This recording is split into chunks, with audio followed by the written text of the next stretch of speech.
Out here right about now. 9:07 Wednesday. 9:07 a.m. I'm sorry, Wednesday. Trying to do it all accordingly. Today's 8/16/2017. August 16th. Almost a month before my birthday. Almost. 3 more days and it will be one full month.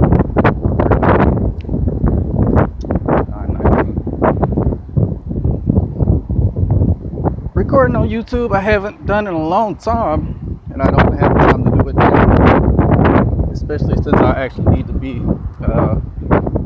in the speaker, so to speak. And I'm sure this microphone is not picking me up, and I'm sure that it's got a lot of wind in it.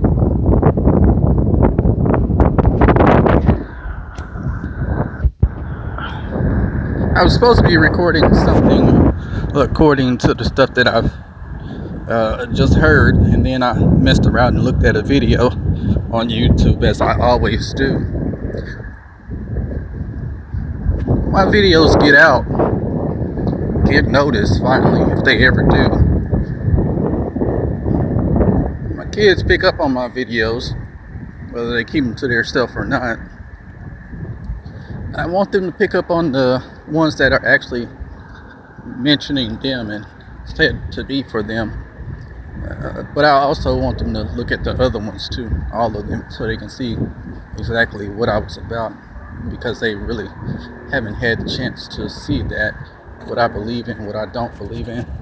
Really hadn't had a chance to sit down and talk with them about anything, for their life is in a spin wheel just like mine is, and it's always been up, down, left, right. Never know what direction I'm going. Hell, I don't know half the time. That describes half of America, right? It's important that they know who I am so they can know who they are. That's very important. I always told them that if you don't know who your parents are, you'll never know who you are. I also said things like, if you don't know who you are by now, you'll never get anywhere. That was a dime. I mostly stop for silver. Now the pennies I do stop for, but not all the time. So I find people just throw money like it's nothing. Pennies add up. There was a penny I stop for. And it's in my time. I don't have a lot of time as it is. Excuse me. So what is this video about, since I didn't stop and record like I was supposed to record? There's gonna be a mix now. Some of the stuff I can't really say because the places that I'm passing through are public. But so I was on the phone. I was talking to somebody I hold dear to my heart, and every time we get on the phone, she wants to sideways apologize. She wants to and it threw me into a thought, which is the reason why I was going to make the video. But I'm going to try to make it short, that way I can put it on Facebook if I decide to, and Facebook won't chop it or cut it. So she tells me, the lady I was talking to, she tells me every time we talk, she explains the situation that was at hand at that time, and she explains it very well according to her memory, and she always finds a way to make certain, or make sure, for those of you who's real proper, that I understand that it was not her fault, that it was somebody else's fault. Somebody else helped her make the decision, final decision. The decision. What decisions am I talking about? What am I talking about exactly? I'm talking in riddles, as I always do. I was adopted. I was put in the foster system, the foster care system, put in state custody. However you want to say that for you proper people. This person wants to explain it like they had nothing to do with it, when I clearly remember the facts. my siblings remember the facts. This person keeps telling me and call herself being outraged because my siblings are telling me what happened. She feels like they're blaming her, making her the bad guy, making her the villain. No one wants to be the villain. Nobody wants to be the bad guy. Everybody wants to be the hero. But every hero has a weakness. Remember that too. You know, before you get too caught up in the heroism, heroinomics, heroinamics, you know. So I told this person a long time ago, years ago. I told this person before I saw her, and then after I saw her, I told her the same thing. She keeps on trying to put this guilt off of her conscience. Basically what it is, a guilt trip. I told her, I say, you know, you did what you had to do, and that's what I learned to believe. That's what I grew up to believe. You did what you had to do. You did what you felt you had to do. You did what you felt you had to do. You did what you felt you had to do. There came a time she kept putting it out there, and somebody noticed that she was on my Facebook page going just raving mad about it, you know, spilling out her guts and stuff. And I'm like, I don't want to talk about it, you know, because I was giving respect to my little sister my oldest sisters, who's gone. Open heart surgery took her at an early age, so she was not able to sit at the tables with us beyond, I guess it was age 9 or 8 or 9, something like that. I know I was 5. 4 or 5 I was when she was taken from the earth, taken from life among the living. So anyhow, respect toward her. I put a picture of her cornerstone and whatnot as my profile picture on the social media called Facebook, which is bound to not exist by the time I get noticed or known for my journals and these videos and the Blog Talk station that I only have like 4 shows on. So this woman goes on there and spills out her guts, begging me to take this picture off and telling me that she's asked everybody who has this picture up there, which happen to be all of my siblings.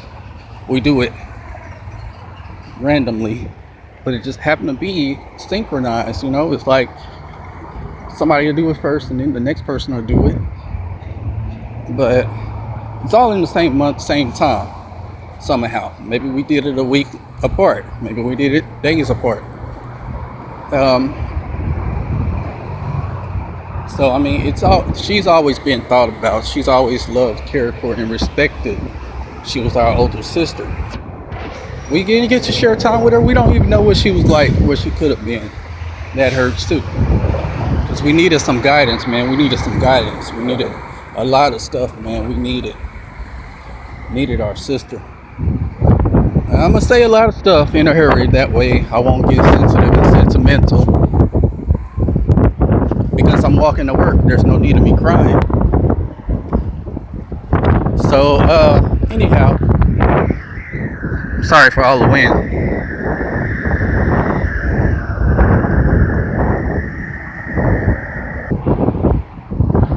The sight of this picture made this woman utterly lose her mind. She regrets a lot of stuff, including the fact that she lost this child, my sister. Now,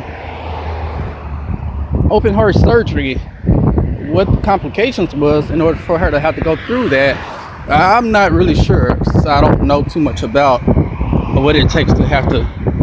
There's so many different reasons why you would have to get open heart surgery. I don't know hers, but I know she had to go through it. That weighs heavy on someone's mind. Say, man, this is how we respect our sister. This is how we show respect to her. So she's in the. I'm sorry, I really need to record this. I can't. I might not get to it if I put it off. I really need to record this, so you have to forgive me for all the wind and stuff.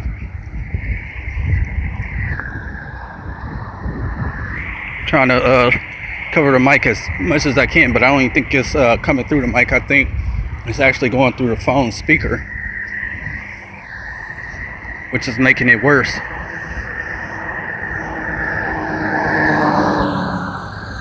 Alright, so every time she sees this picture, she gets real, regretful or whatever.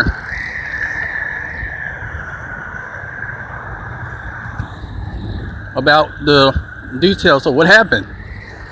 Now, I don't think you could actually prevent what went wrong and what had to be corrected through open heart surgery. Now, I think that if anything could be corrected or anybody should be blamed, then I'm not saying nothing wrong. I'm just going to speak the truth. If anything happened that wasn't supposed to happen during open heart surgery, the doctors would be at fault. If they didn't know what they were doing, if they was not practicing safe or the correct procedures or whatever. So that should not weigh heavy on no one's mind. The only thing that should remain on her mind is that she's gone. We miss her. Wish she was here. All right now. Other than that, the fact of the matter is, it was not something that was preventable. So, therefore, what are you talking about? Why do we have to take these pictures down? Remembering and respecting the dead, aka our sister. All right, so let's move on. Because that's not even the biggest part of the story. It's not even the reason for the story. That's just, to let you know where the story going. So anyhow, this person gets on the phone with me and they wants to talk about, make excuses and alternate routes. Sideways apology, because that's her way of apologizing.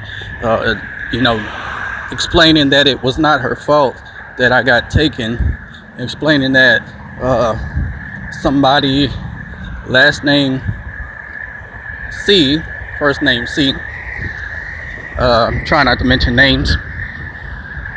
The caseworker basically is the reason why I am not with them. But that's not the way I remember it. And back to the note of making her the bad guy, the villain, or whatever. Nobody wants to do that. Nobody wants to be the villain. Well, that caseworker was not there when she decided to give me up before I could walk, talk, or anything else. The 2 to 3 times that she did. And the caseworker was only there after somebody, and I don't remember who now that I think about it. I'm not sure if they were black or white. That's another thing. But somebody made me take my ass to the nurse's office. And the way I remember it, they were more like pulling me for a little while. And then I decided to go ahead and keep walking because, hell, we were halfway there. You don't need me trying to turn back now. So, skipping that part, I'm sorry, I went into deep detail. That's what I do too. Gotta draw a perfect picture for you so you can understand. These 15 minutes are not wasted. They're actually telling a story here. So anyhow, it was, I can't remember who took me to the office, but what actually put me out of her care was her hands. That morning, I received a minor whooping. It's not that much abuse. I don't know what it was. I guess discipline, hard discipline. A hall stick, candlestick. I don't know what they call it nowadays because I don't even see a lot of them. Something that you would just stick in the hall and it would hold up like plants or flowers or, maybe a candle. So, I mean, it was kind of thick, but whatever it was. And I bet you I can get a picture of one of them, now that I'm thinking about it.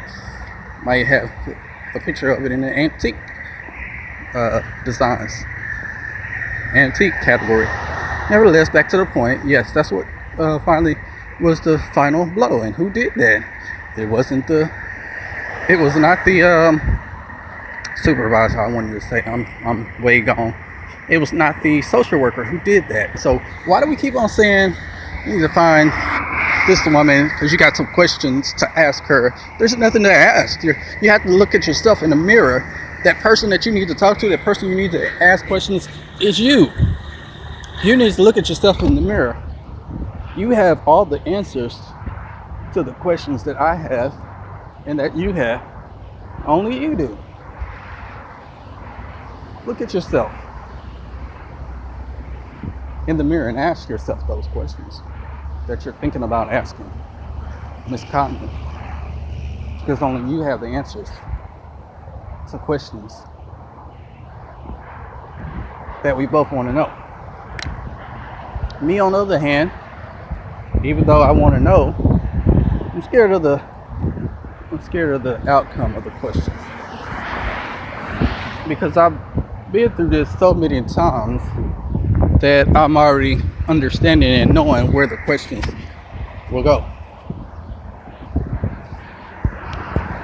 Somebody else I know, every time you ask her for help, me personally, she'll always give you a speech of how nobody appreciates her, nobody thinks about her, nobody approaches her to help her.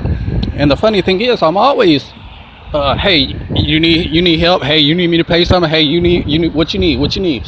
So I do that before I even ask for help. And the most help I ask for is never money. I always say, hey, can I stay with you for a little while, or I hope that I can stay there with you for a couple of days, or if everything goes wrong, would I be able to count on you? That type of stuff. And this person has never been faithful to me in the support area. I asked her to support me some time ago, and she told me she don't support niggas. I don't mean financially, sweetheart. At that time, I wasn't even thinking on the financial or even a place to stay, even though I was still in their house.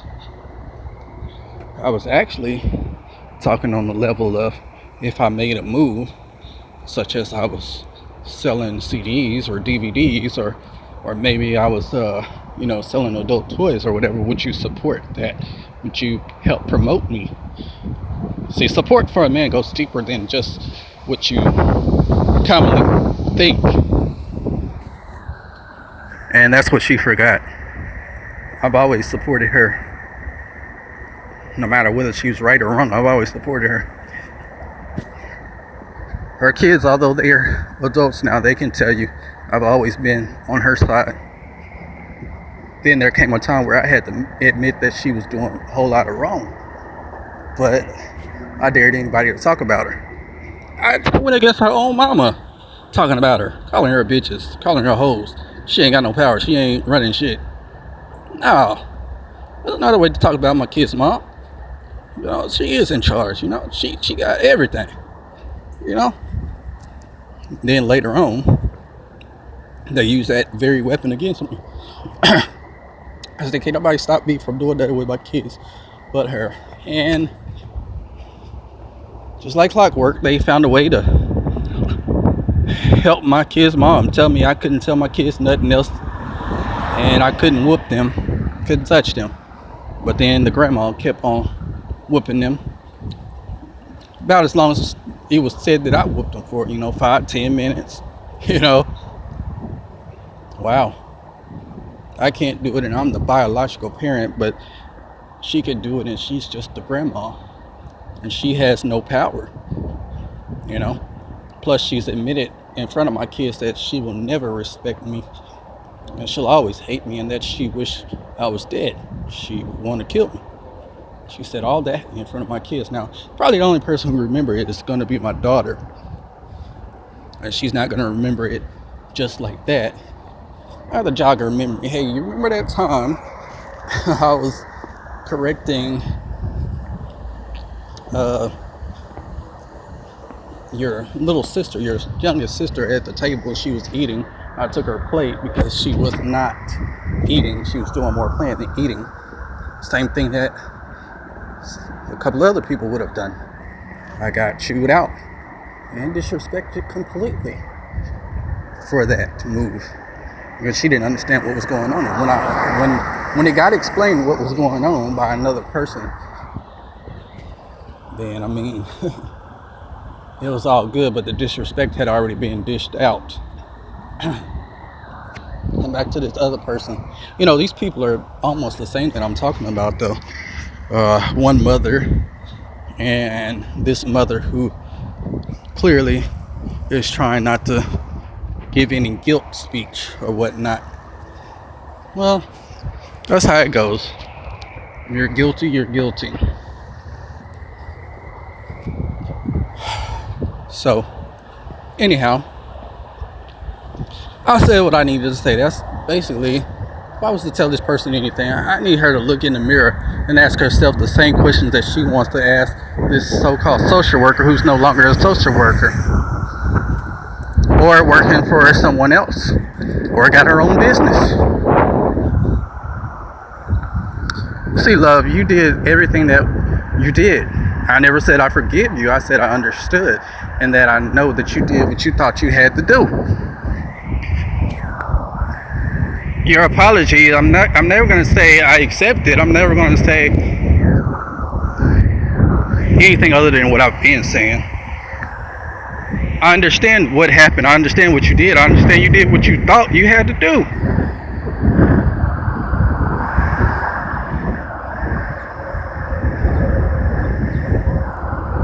And because I'm not at my computer, I cannot change this video. So with that being said, I'm gonna let it go because it's too much wind anyway. And I doubt that you got anything that I said out of a 25-minute video.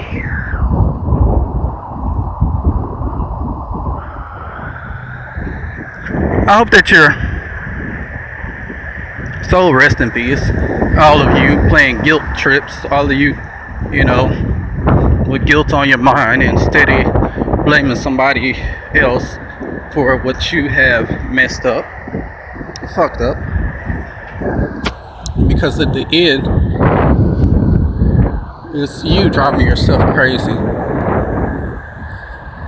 Some of us learned to live through and around all the bullshit that has made us the people that we are.